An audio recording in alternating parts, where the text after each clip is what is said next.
Hello, students, and welcome back. Today we're going to talk a little bit about integration.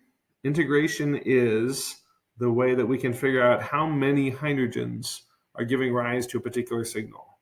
So in reading NMR spectra, there are three basic tools that you got to be able to know how to use.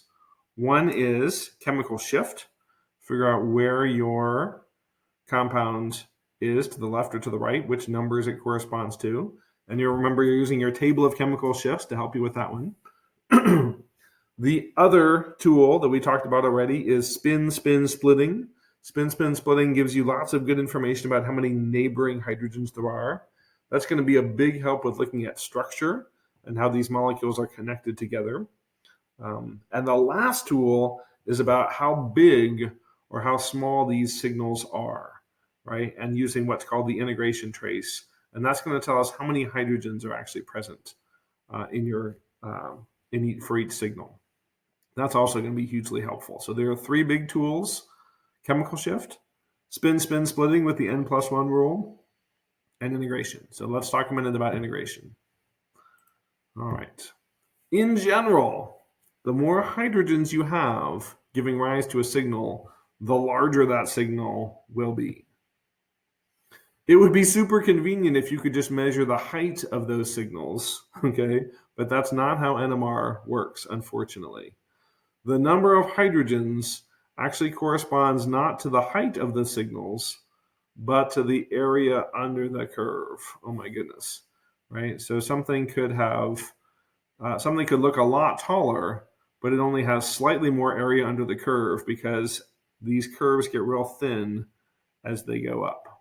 Right? And there's actually quite a bit of area down here at the base.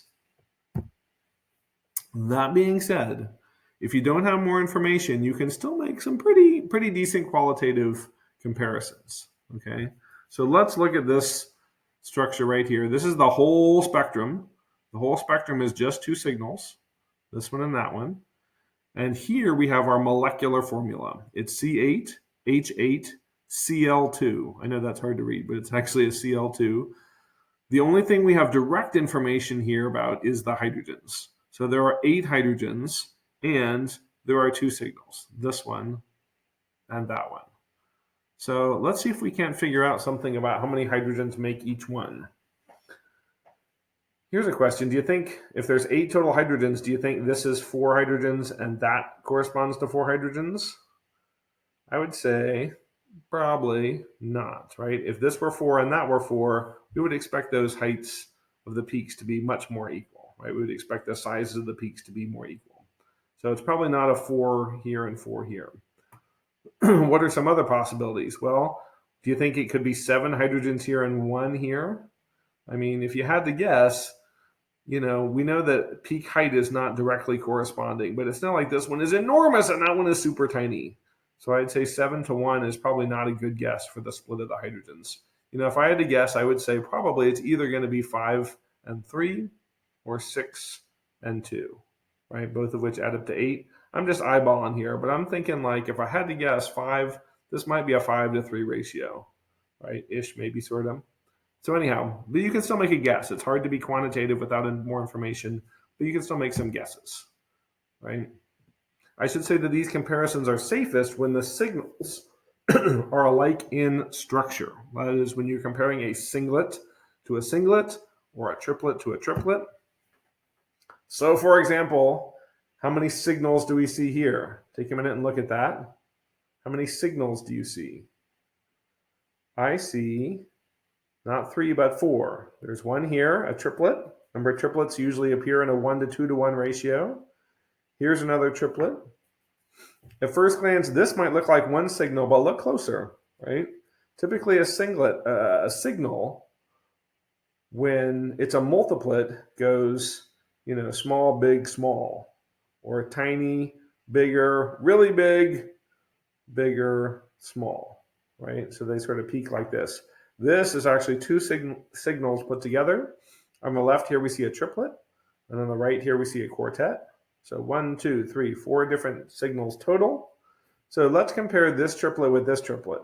Notice they are pretty much exactly the same size, which means however many hydrogens are giving rise to this triplet, it's the same as the number of hydrogens giving rise to this triplet, right? And also, let's look at this triplet over here. This triplet over here is bigger, right? So that suggests to me that however many hydrogens there are making this signal, there's more of them making this signal, right? Because the whole thing is bigger. This one's a little harder to say. Like, is this the same number of hydrogens as this? Or is it the same number of hydrogens as that? It's a little bit hard to tell because remember, there's more little bases here and there's a lot of area under the curve hidden in these bases. So that's a little bit more of a dicey comparison. But it's easy when you're comparing triplets to triplets. Now, here's another thing.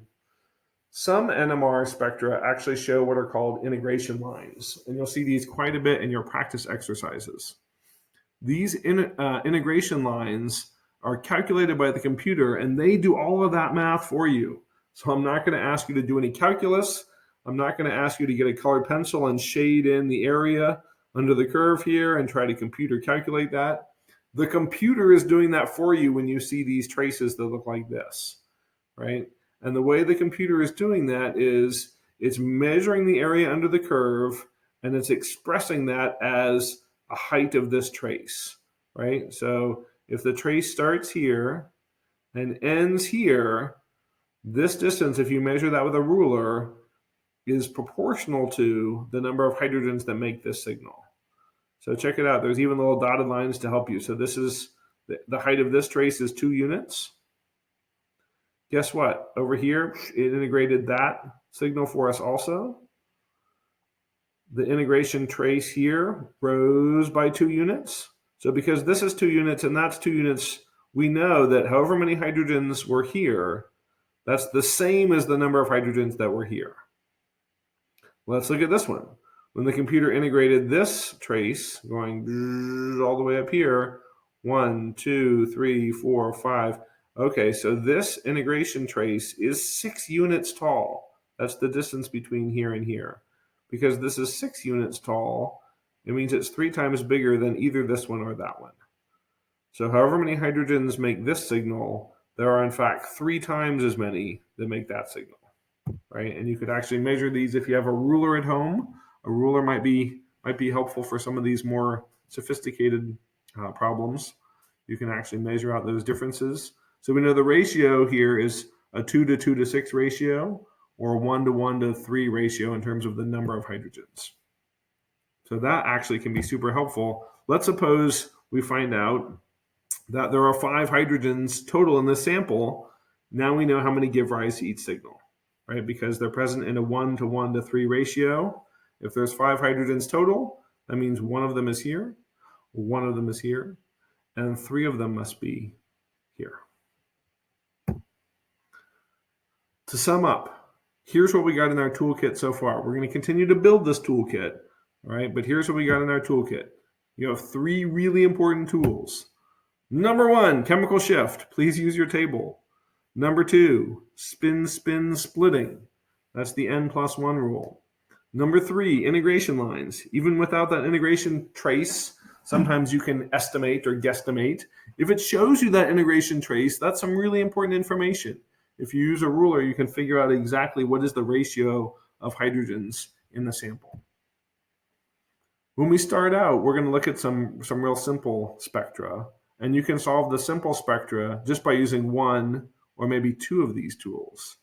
But I really want you to focus and practice using all of them as you work on your homework and as you work through the exercises, okay?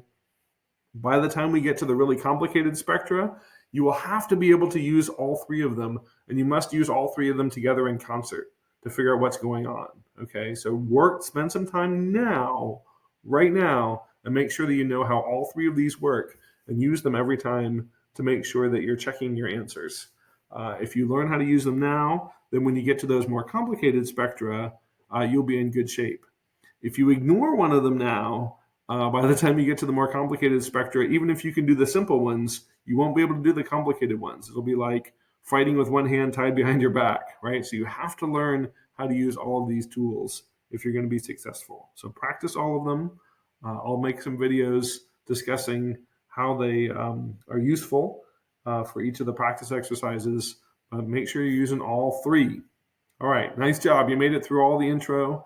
Now we're going to spend some time doing some practice.